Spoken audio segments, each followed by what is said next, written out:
আপনার পরিচিত গণ্ডির ভেতরে আপনি এমন কিছু মানুষকে বা এমন কয়েকজন মানুষকে চেনেন হয়তো যে তারা ভীষণ অহংকারী, তারা অন্যের কোনো প্রশংসা শুনতেই পারে না, তারা নিজেদের যে কোনো কাজ নিয়ে অলওয়েজ বাড়িয়ে কথা বলে, যারা অলওয়েজ প্রশংসা পেতে চায় এবং যারা অলওয়েজ প্রশংসার কেন্দ্রবিন্দুতে থাকতে চায়। আপনারা মনে করবেন হয়তো এইসব মানুষগুলো হয়তো এরকমই, কিন্তু না, এদের একটা মানসিক সমস্যা রয়েছে। আজকে সেটাই আপনাদের সাথে আলোচনা করব। এটিও কিন্তু একটি মানসিক রোগ। DSM-4 এর অনুযায়ী যে পার্সোনালিটি ডিসঅর্ডার রয়েছে, সেই পার্সোনালিটি ডিসঅর্ডারের ক্লাস্টার 5-এ এই ধরনের সিমটমওয়ালা লোকগুলোর যে মানসিক রোগে ভোগে সেটাকে বলা হয় নার্সিসিস্টিক পার্সোনালিটি ডিসঅর্ডার। এদের কি কি বৈশিষ্ট্য থাকে, আসুন আজকে আমার ভিডিওর ভেতর থেকে আপনাদের সাথে সেটাই শেয়ার করব। নমস্কার, আমি লিপিকা, আমার ছোট্ট ইউটিউব চ্যানেলে তোমাদের সবাইকে স্বাগত। নার্সিসিস্টিক পার্সোনালিটি ডিসঅর্ডারের মানুষগুলোর ভেতরে ভীষণভাবে নিজেকে মহত্ব ভাবার ভীষণ একটা টেন্ডেন্সি থাকে, ভীষণ অহংকারী হয়। এরা অলওয়েজ কিন্তু অন্য মানুষের থেকে প্রশংসা পেতে চায়। অন্য মানুষের কোনো ভালো জিনিস এরা কখনো অ্যাকসেপ্টই করতে পারে না। এরা ভীষণ জেলাস ফিল করে সব ব্যাপারে।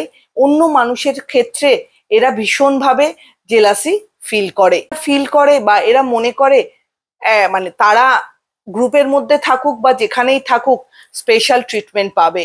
এরা নিজেদেরকে স্পেশাল ট্রিটমেন্ট পাওয়ার যোগ্য হিসাবে মনে করে থাকে। এরা অলওয়েজ মনে করে কি যে এদেরকে সবাই মনোযোগ দেবে।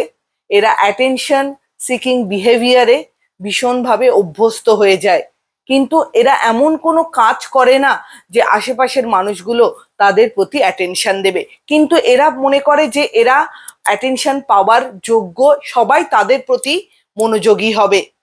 এদের নিজস্ব আশা, ইচ্ছা, স্বপ্ন এগুলো নিয়ে এরা ভীষণভাবে একটা অলীক কল্পনার মধ্যে কিন্তু অলওয়েজ বিচরণ করে। আর অন্যকে ছোট করে দেখা এদের একটি বিশেষ বৈশিষ্ট্য।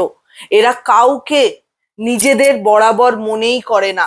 এরা মনে করে এদের লেভেলে কেউ কোনোদিন পৌঁছতেই পারবে না। এদের থিঙ্কিং প্রসেস, এদের ভাবনা চিন্তা, এই ধরনের জিনিসে বাকিরা একদমই লো লেভেলে বিলং করে, তার জায়গায় কেউ কোনোদিন পৌঁছতেই পারবে না। তো অন্যদের ছোট করে দেখা এই ধরনের পার্সোনালিটি ডিসঅর্ডার মানুষদের একটি প্রধান বৈশিষ্ট্য। এদেরকে আপনি পজিটিভ ভাবে বা নেগেটিভ ভাবে যেভাবেই সমালোচনা করুন না কেন, এরা কোনোটাই কিন্তু নিতে পারে না। এদের অন্যের সম্পর্কে অনুভূতিটা ভীষণ কম থাকে। এরা নিজেদেরকে ভীষণ হাই প্রোফাইল মানুষ হিসাবে আইডেন্টিফাই করে।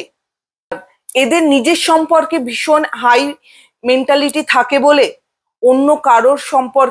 অন্য কারোর প্রতি ভালোবাসা, রাগ, দুঃখ সেরকম ভাবে কিন্তু এদের থাকে না। এদের বেসিক যেটা থাকে সেটা হচ্ছে জেলাসি, অন্যের প্রতি জেলাসি। অন্য কেউ যে তার থেকে ভালো হতে পারে বা ওর থেকে উঁচু লেভেলে হতে পারে ওই মানুষটির থেকে, তারা সেটা ভাবতেই পারে না। আর এদের ভেতরে অন্য কারোর কথা শোনার যে ধৈর্য বা অন্যকে সম্মান দিয়ে কথা বলা বা সম্মান প্রদর্শন করার যে ওয়েটা বা বিহেভিয়ারটা এদের ভেতরে সেটা একদমই অ্যাবসেন্ট থাকে। তাই এরা খুব সহজেই মানুষকে ছোট করতে, মানুষকে অসম্মান করতেও কিন্তু এরা দুবার ভাবে না। কিছু মানুষ কিন্তু প্রতিনিয়ত আমাদের চারিপাশে ঘুরে বেড়াচ্ছে। আর এই ধরনের মানুষগুলোর যে ক্যারেক্টার বা ক্যারেক্টারিস্টিক্স রয়েছে সেগুলোকে অধিক পাত্তা দিয়ে বা পাত্তা না দিয়ে আমরা কিন্তু এদের মানসিক সমস্যাটাকে বাড়িয়ে তুলছি বই কমাচ্ছি না।